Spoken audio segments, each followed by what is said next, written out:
ดคนที่อยู่เมืองไกลปาลีแดนสีวิไลฝากใจด้วยความคิดฮอดจากมาโดนคิดเห็นหนทางอดรอบ่ลืมอ้อมกอดที่ยอดหอแอปแฟนยามฟ้ามองไม่ฝากใจ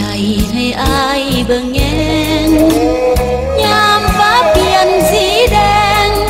ยามแลงได้ยินเสียงเอิญถ้าน้องบ่เด้คิดฮอดเด้ลงเสลงเดินคิดฮอดว่าลังเหลือเกินจึงเอิญสั่งมากับลมกินน้ำหอมติดใจลอยไปสุดเขตคิดฮอดฝรั่งเศสเป็นเหตุให้ใจละทมคิดฮอดไอ้ลายหัวใจของไอ้ละงมคิดฮอดไอ้บ่าวลิยงคิดฮอดคนผู้จักกันเมื่อยามฟ้าแจ้งลมแห้งพัดเมฆหมอกนี้เม็ดจากมานานหลายปีสัญญามีน้องยังบ่ลืม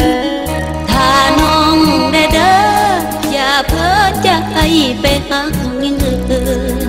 น้ำตาเปียกหมอนทุกคืนอยากมายืนถึงหอแอบแฟน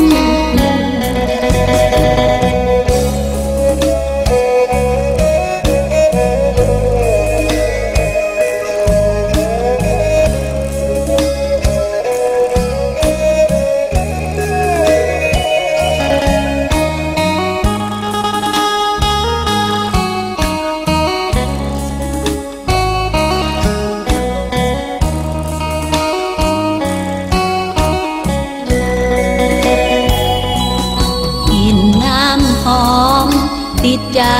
ลอยไปสุดเขตคิดฮอดฝรั่งเศสเป็นเหตุให้ใจละทมคิดฮอดไอ้ลายหัวใจของไอ้ละงมคิดฮอดไอ้บ่าวลิยงคิดฮอดคนผู้จักกัน